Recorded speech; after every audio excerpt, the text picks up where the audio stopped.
अपने पौष्टिक खानपान के लिए देश और दुनिया में पहचाना जाने वाला हरियाणा अपनी सेहत को लेकर सदा से सजग रहा है। यहाँ न सिर्फ खुराक पर बल्कि नियमित व्यायाम पर भी लोगों का हमेशा से ध्यान रहा है। तंदुरुस्त देह यहाँ का संस्कार है और तंदुरुस्ती के इसी संस्कार को और पुख्ता करने के उद्देश्य से हरियाणा सरकार ने आयुष्मान भारत योजना का लाभ 15 लाख से ज्यादा परिवारों के लगभग 80 लाख नागरिकों तक पहुंचाने का संकल्प लिया है। आयुष्मान भारत योजना जो लॉन्च की गई है उसकी सोच बहुत अच्छी है। वो सोच ये सोच के किया गया है कि भाई सारे के सारे हॉस्पिटल पेशेंट्स जो हैं वो सरकारी हॉस्पिटल के अंदर टैकल नहीं हो सकते। कुछ पेशेंट्स होते हैं जिनको हायर सेंटर्स यानी कि सफदरजंग या एम्स जैसे हॉस्पिटल्स के अंदर भी रेफ़र करना पड़ता है, और सारे के सारे पेशेंट्स प्राइवेट हॉस्पिटल्स में भी इलाज नहीं करा सकते क्योंकि वो इलाज काफ़ी महंगा होता है। तो गवर्नमेंट ने ये जो योजना बनाई है कि भाई पेशेंट अपना इलाज अच्छे से अच्छे हॉस्पिटल में करा सके और उसको फाइनेंशियल सपोर्ट मिल जाए, तो सोच तो बहुत अच्छी है। 15 अगस्त 2018 को अपनी शुरुआत के साथ ही ये योजना हरियाणा की बेहतरीन लोक कल्याणकारी योजनाओं में शामिल हो गई है। गरीबी रेखा से नीचे रहने वाले लोगों के अलावा कई अन्य श्रेणियों में भी इस योजना का लाभ सरकार द्वारा प्रदान किया जा रहा है। हमारे यहाँ जो पहली सर्जरी हुई है heart surgery free of cost Ayushman Bharat के, वो हमने रिपोर्ट करी है सर, पीजीआई ने रिपोर्ट करी है, और जो आयुष्मान में रजिस्टर्ड है सर उनका फ्री ऑफ कॉस्ट इलाज हो रहा है, सारी सुविधाएं मिल रही हैं। आयुष्मान भारत के तहत तो देश के लगभग 50 करोड़ परिवारों को 5 लाख रुपए तक का इलाज मुफ्त मिलने लगा है। इस योजना के तहत मेदांता सरीखे प्रदेश के अस्पतालों में ही नहीं, दिल्ली के प्राइवेट अस्पतालों में भी प्रति व्यक्ति 5 लाख रुपए तक का स्वास्थ्य लाभ ले रहे हैं। फिलहाल इस योजना के तहत प्रदेश के 230 अस्पताल जुड़े हैं, जिनमें 72 सरकारी और 158 प्राइवेट हैं।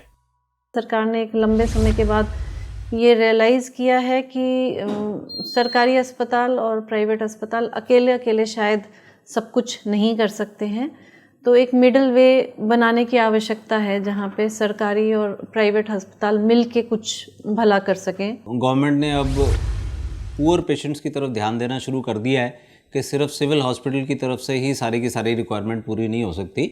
उसके लिए हमें कुछ नई योजनाएं लागू करनी पड़ेंगी और प्राइवेट हॉस्पिटल्स को इंक्लूड करना पड़ेगा ताकि वो पुअर पेशेंट्स की हेल्थ को देख सकें और गवर्नमेंट उनकी पेमेंट कर सके। आयुष्मान के लिए हमने हमारे सिविल हॉस्पिटल में प्रॉपरली एक अलग से काउंटर बना रखा है जहाँ पे जो भी नीडफुल होता है वो सब वहाँ किया जाता है, और जहाँ तक पेशेंट का सवाल है वो मतलब कोई चार्जेस नहीं लिए जाते पेशेंट से। और जैसे मैंने चौहान से इलाज करवाया उसने कोई पैसा नहीं है, जो पैसा लगा गवर्नमेंट का लगा है। इस योजना से 15 लाख से अधिक परिवारों को 5 लाख रुपए तक का मुफ्त इलाज मिल सकेगा।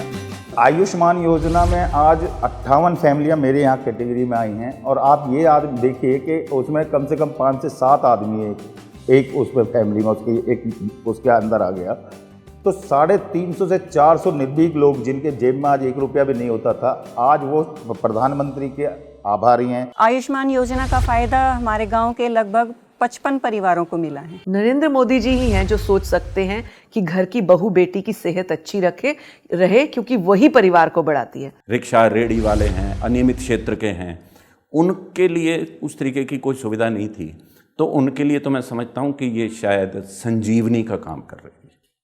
ये जो आयुष्मान भारत की अपनी जो योजना आई है शायद संजीवनी बूटी का काम करेगी।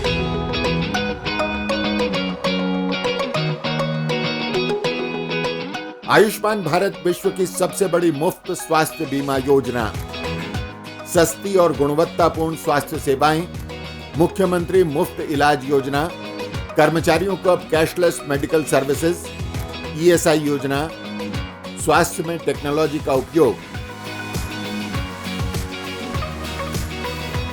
हरियाणा में स्वास्थ्य सेवाओं में सुधार के लिए अस्पतालों और प्राथमिक चिकित्सा केंद्रों के अलावा नए मेडिकल कॉलेज भी स्थापित किए जा रहे हैं। ये हर जिले में एक मेडिकल कॉलेज हो, इसका हमने योजना शुरू कर दी है। आज प्रदेश में 19 मेडिकल कॉलेज या तो चल रहे हैं या पाइपलाइन में है, केवल 3 और खोल रहे हैं, 22 हमारे पूरे हो जाएंगे। जिसके बाद 2000 डॉक्टर हर साल हमारे यहाँ हरियाणा में डॉक्टर्स की यानी एक प्रकार से उपलब्धि हो जाएगी। स्वास्थ्य और संस्कृति से जुड़ी हजारों करोड़ की परियोजनाओं का लोकार्पण और शिलान्यास किया गया है। झज्जर का नेशनल कैंसर इंस्टीट्यूट हो, कुरुक्षेत्र में आयुष यूनिवर्सिटी हो, करनाल में हेल्थ साइंस यूनिवर्सिटी हो, पंचकुला में नेशनल इंस्टीट्यूट ऑफ आयुर्वेद हो, फरीदाबाद में ईएसआईसी मेडिकल कॉलेज और अस्पताल हो, ये तमाम प्रोजेक्ट हरियाणा वासियों के जीवन को स्वस्थ और सुगम बनाने वाले हैं। और हरियाणा गवर्नमेंट का बहुत अच्छा सपोर्ट रहा है। बेशक वो हमें लेटेस्ट मशीनों को लेके, फाइब्रोस्कैन का मशीन हमारे पास है, लगभग 1 करोड़ 8 लाख रुपए का आता है। एंडोस्कोपी है, कैप्सूल एंडोस्कोपी है, और सबसे अच्छी बात है कि हरियाणा गवर्नमेंट की मदद से ये सब फ्री दी जाती हैं। जैसे डायलिसिस की सुविधा कई दिनों कुछ साल पहले किसी भी सिविल हॉस्पिटल्स में नहीं थी, तो अब डायलिसिस की सुविधा कई हॉस्पिटल्स के अंदर, सरकारी अस्पतालों के अंदर भी अवेलेबल है। अब जैसे कि पहले तो डायलिसिस के लिए पेशेंट्स को पीजीआई में जाकर ट्रीटमेंट करवाना पड़ता था या फिर प्राइवेट में जाना पड़ता था, बट हरियाणा सरकार के थ्रू हम अब यहाँ पे भी यूनिट स्टार्ट कर रखी है। हमारा सीटी स्कैन एमआरआई स्टार्ट हो चुका है सर यहाँ पे। पहले हमें वहीं पीजीआई के लिए रेफ़र करना पड़ता था, बट अब वो भी सुविधा उपलब्ध है और वो भी प्राइवेट से और उन सब चीज़ों से काफ़ी अच्छी है। हमारे यहाँ ट्रॉमा सेंटर खुला है। पहले यहाँ काफ़ी कंजेशन थी क्योंकि इमरजेंसी के पेशेंट और ट्रॉमा के पेशेंट इकट्ठे होते थे। अब ट्रॉमा सेंटर खुला है सर हमारा, तो हमारा सारा ट्रॉमा सर्जरी जो ऑर्थो है ट्रॉमा सेंटर में चला जाता है। वहाँ हमारे पास 70 बेड हैं, वेंटिलेटर हैं और इमीडिएटली सेंट्रल एसी ब्लॉक है। पहले सारे मरीज इन सर्विसेज के लिए, जैसे एंडोस्कोपी है, हेपेटाइटिस बी और सी है, उनको दिल्ली चंडीगढ़ जाना पड़ता था। परंतु जब ये डिपार्टमेंट शुरू हुआ तो आप सरकार की सपोर्ट देखिए, अच्छा डिपार्टमेंट रहा, तो हमने वर्ल्ड रिकॉर्ड बनाया है कि हमने यहाँ पे निःशुल्क 33,000 एंडोस्कोपीज करी हैं। जिस तरह से पिछले साल डेंगू की दिक्कत आई, तो हमारे पास डेंगू चिकनगुनिया के 25,000 पेशेंट आए थे एक सीजन में, गर्मी, और टचवुड सर सारों का हमने बचाव, नॉट ए सिंगल मोर्टेलिटी, किसी की डेथ नहीं हुई। अस्पतालों और कुछ प्रमुख इलाकों में जेनेरिक दवाओं की उपलब्धता से हरियाणा के लाखों लोगों को दवाइयाँ कई गुना कम मूल्य पर उपलब्ध हो रही हैं।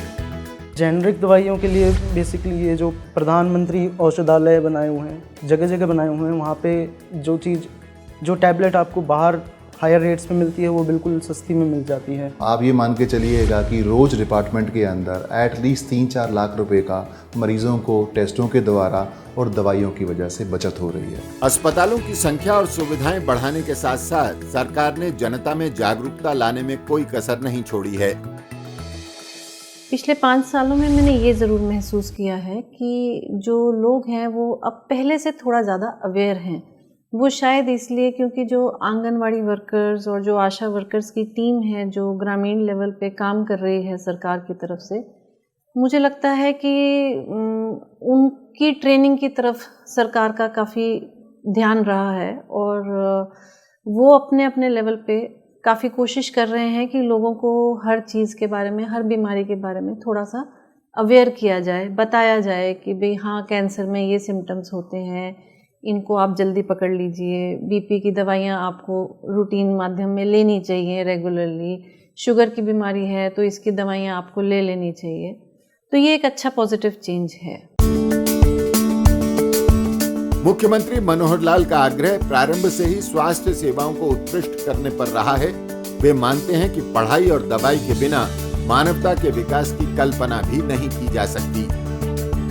ये 2014 के बाद हमारा हरियाणा का जीवन रेखा प्रोजेक्ट आया, उसके अंदर हमने हेपेटाइटिस सी का फ्री इलाज हरियाणा गवर्नमेंट ने शुरू किया और इतना अच्छा इसमें काम हुआ कि इसको देखे ही इवन सेंट्रल गवर्नमेंट ने पिछले साल national viral hepatitis control programme launch किया है, इसको बेस मान के, पंजाब के मॉडल को बेस मान के। तो जो हरियाणा की तरफ से फ्री दवाइयाँ दी जा रही थी, अब सेंटर के थ्रू भी पूरे इंडिया के अंदर हेपेटाइटिस बी और सी का इलाज फ्री दिया जाना शुरू हुआ है। राज्य सरकार के इन प्रयासों से हरियाणा का तंदुरुस्त देह का संस्कार और पुख्ता होगा और हरियाणा स्वस्थ सबल बनेगा।